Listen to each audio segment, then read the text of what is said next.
Salut à toutes et à tous. Tshisekedi entre la peur et la honte. Laissons Dr Franklin Nyamsi nous parler de cet homme, le président de la RDC, Tshisekedi, lié avec tout ce qui se passe actuellement entre le Congo et le Rwanda. Suivons Dr Franklin Nyamsi.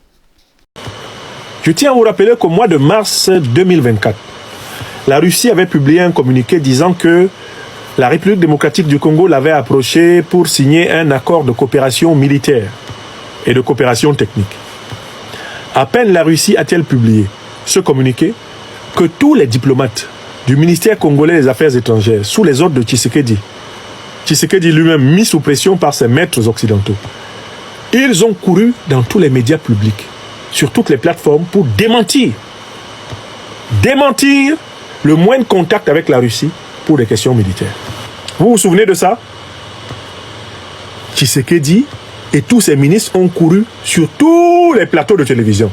Non, on n'a rien signé avec la Russie. Non. En fait, ils ne s'adressaient pas aux Congolais. Tshisekedi et ses ministres s'adressaient à l'OTAN. Ils s'adressaient à ses maîtres occidentaux pour leur garantir qu'ils restaient dans l'enclos. Voilà le point de départ de Tshisekedi. Maintenant qu'il se rend compte que dans tous les cas, la solution est dans la diversification du partenariat géostratégique, il a un deuxième problème. C'est que, en dirigeant, imprévoyant, il a sans doute gardé beaucoup de ses billes en Europe ou dans les paradis fiscaux occidentaux, Tshisekedi. Il se comporte comme quelqu'un qui est braqué. Il se comporte comme quelqu'un qui est sous chantage. Il se comporte comme quelqu'un qui craint qu'on lui fasse quelque chose qui est déjà prêt. Alors, c'est pas simplement que ce soit sa sécurité personnelle qui soit en jeu, mais je pense que c'est carrément la sécurité de sa fortune, quoi. Et de tout ce qu'il croit pouvoir laisser, peut-être dans le monde, à ses enfants. Tout cela est menacé, et ça fait que Tshisekedi est incapable de franchir le Rubicon du changement géopolitique et géostratégique. Et puis la troisième raison, pour laquelle il en est incapable, en dehors de ce chantage, en dehors de la peur de la colère de ses maîtres occidentaux, il y a le fait que Tshisekedi a honte de se remettre devant Poutine pour parler de ce dont il avait déjà parlé avec Poutine il y a 1 an. Et Poutine, sûrement, j'imagine la conversation, je n'étais pas là-bas, et Poutine a dû lui dire, mais monsieur Tshisekedi, vous battez pour libérer votre pays du Rwanda, mais vous savez bien que c'est l'Union européenne, les Américains, les Britanniques, Israël, etc., qui arment le Rwanda. Mais ce sont les mêmes qui sont vos partenaires et vos tuteurs, monsieur Tshisekedi. Comment vous pensez qu'une guerre qui a été organisée pour vous affaiblir, ad vitam aeternam, comment pensez que ceux qui ont organisé cette guerre vont tout d'un coup, alors que cette guerre est en train de leur profiter du tonnerre, pourquoi pensez-vous qu'ils veuillent s'arrêter? Ça, Tshisekedi doit se souvenir que Poutine a dû le lui dire. Et son problème maintenant, c'est avec quelle honte il va venir se placer encore devant Poutine pour dire « Ah oui, en tout cas, monsieur le président, ce que vous aviez dit avant, vraiment c'est vérifié. Ces gens-là, vraiment, on ne peut pas leur faire confiance. Ils sont constamment en train de faire... » En fait, Tshisekedi a honte. Il a honte. Et quand c'est comme ça, il faut penser à la souffrance du peuple congolais et simplement rendre une petite démission pour que des Congolaises et des Congolais qui sont capables de regarder Poutine en face, de regarder les Occidentaux en face, de regarder le monde en face, prennent la relève. Parce que c'est triste. Ils sont en train de tourner là, autour du pot, pendant que le peuple congolais continue à se mourir. Il faut que le Rwanda perde la guerre qu'il livre contre le Congo. Il faut que Paul Kagame perde la guerre qu'il livre contre le Congo. Il n'y aura jamais la paix pour le Congo tant qu'il y aura Paul Kagame au pouvoir à Kigali. Parce que Paul Kagame a conçu la prospérité du Rwanda sur le pillage du Congo. Et il est important que Kagame perde la guerre, qu'il morde la poussière, du Kivu jusqu'à Kigali. Des grandes puissances africaines qui sont autour de la République démocratique du Congo. Elles doivent entrer au Congo, aller chercher l'armée rwandaise, la battre jusqu'à Kigali, jusqu'à ce que Kagame fuit. Parce que c'est lui le problème. Tant qu'il n'est pas militairement battu, on n'a pas la paix dans les Grands Lacs. L'armée rwandaise doit être battue. Parce que tant qu'elle n'est pas battue, elle ne laissera pas le Congo en paix. Ça, c'est la deuxième leçon. Il y a une troisième leçon. Et elle s'applique à Félix Tshisekedi, que je n'ai pas appelé par hasard le mollasson Tshisekedi.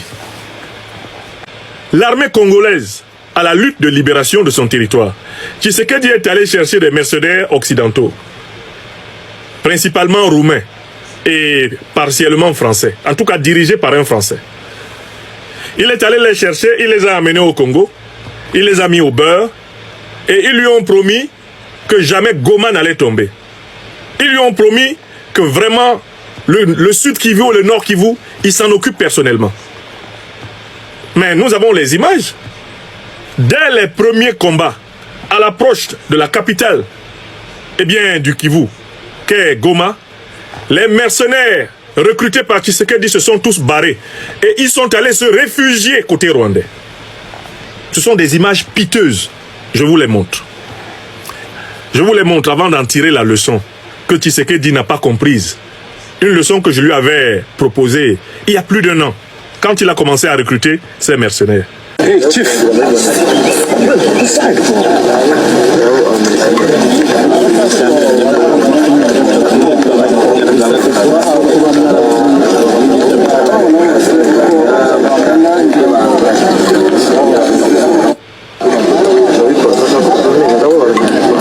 Les voici arrivant côté rwandais. Hey, Chief. On les met en rang.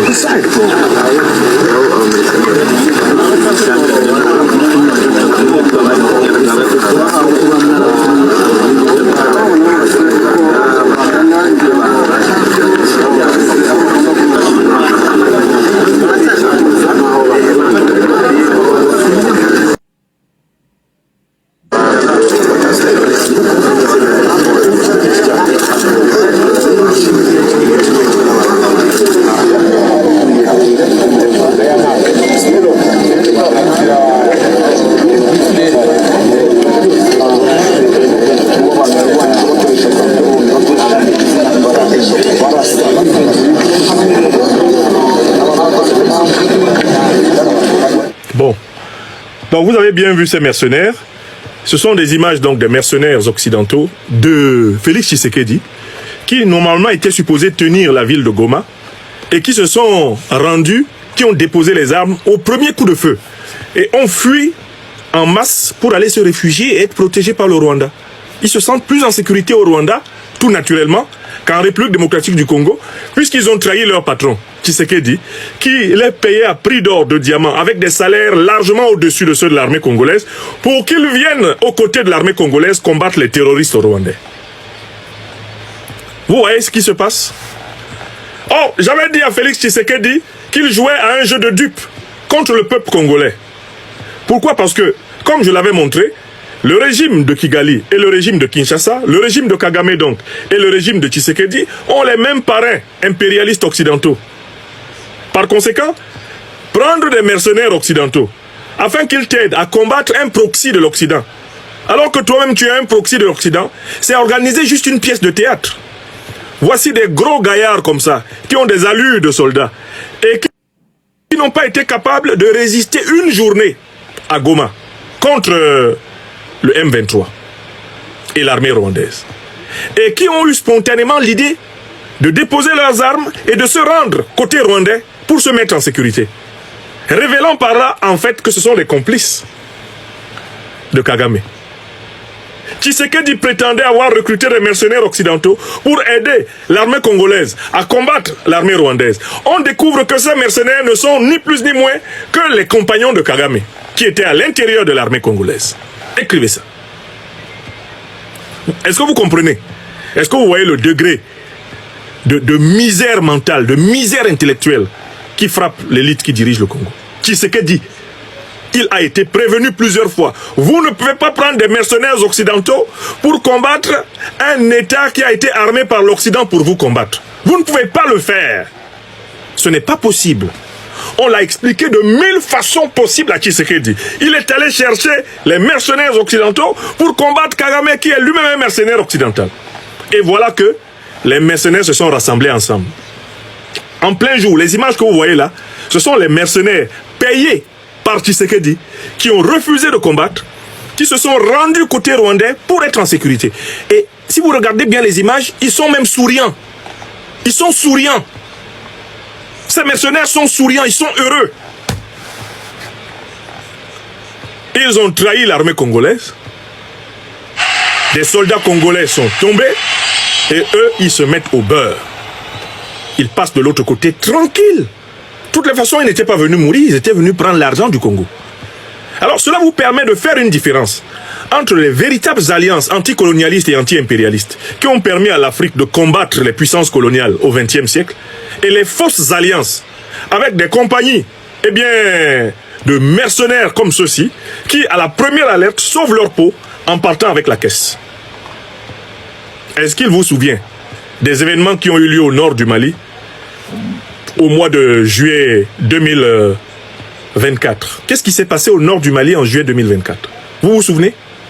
Fin juillet 2024, l'armée ukrainienne, en association avec Al-Qaïda, en association avec l'État islamique, en association avec l'armée algérienne, avec la complaisance des aventuriers ambigus du Sénégal qui hébergent l'ambassadeur ukrainien qui était impliqué dans l'opération, ils ont mené une attaque sur Tinzaouaten contre l'armée malienne qui était en patrouille avec ses alliés des forces armées russes. Est-ce que les alliés des forces armées russes ont choisi de prendre la poudre d'escampette quand ils ont été attaqués en compagnie de leurs camarades de l'armée malienne? Non. Les alliés des forces armées russes ont combattu et des dizaines de soldats russes sont morts aux côtés de leurs camarades d'armes maliens. Voilà comment, entre l'armée malienne et l'armée russe aujourd'hui, il y a un vrai pacte de sang. Parce que les soldats russes qui viennent combattre aux côtés des soldats africains ne sont pas des lâches qui se barrent quand l'ennemi vient en mettant les Africains devant. Ils se battent à leur côté.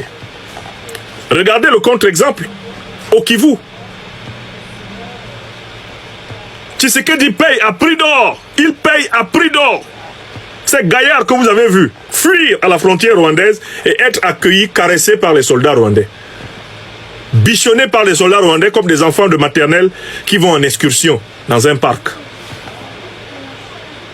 Et là, vous avez la différence. Quand nous disons un peu partout dans le monde d'arrêter de faire aux Africains le chantage russophobe, c'est parce que nous avons étudié l'histoire. Lorsqu'il a fallu que les pays africains qui étaient sous le joug des puissances coloniales occidentales se battent pour se libérer, des soldats russes sont franchement venus se tenir aux côtés des Africains pour combattre les impérialistes. Les Africains n'ont pas oublié cela. Les Africains n'oublieront jamais le sacrifice de Cuba. Je continuerai à demander à tous les pays africains, dirigés par des authentiques panafricanistes, d'accorder la nationalité cubaine à tout le peuple cubain. Parce que l'armée cubaine est descendue, manu militari en Afrique, se tenir aux côtés des armées d'Angola, du Mozambique, de Guinée-Bissau. Elle s'est tenue aux côtés des armées africaines, même jusqu'au Congo. Des militaires cubains sont venus tenter d'aider Moulele, tenter d'aider les Lumumba, de les organiser. Che Guevara était au Congo. Il était aux côtés des résistants anti-moboutistes au Congo. Voilà des véritables compagnons de lutte anti-impérialiste et anticolonialiste. Rien à voir avec la coopération militaire frelatée qui consiste à toujours mettre les Africains devant et à attendre derrière pour récupérer la gloire et dire qu'on s'est libéré. Alors que c'est la chair à canon africaine qui était devant. Oui, il faut que le Rwanda perde la guerre. Oui, pourquoi? Parce que si le Rwanda perd, c'est la fin du pillage du Congo. Et on sait que le Congo emmagasine la plupart des ressources du sous-sol africain. Donc, vous savez, il faut que le Rwanda perd. Il perd, c'est l'Europe, les néocolons et ses consorts qui perdent. Alors, mesdames et messieurs, merci d'avoir suivi cette vidéo jusqu'à la fin. Si vous êtes nouvelle sur la chaîne, n'oubliez pas de vous abonner. Aussi, partagez la vidéo. On est ensemble pour d'autres vidéos.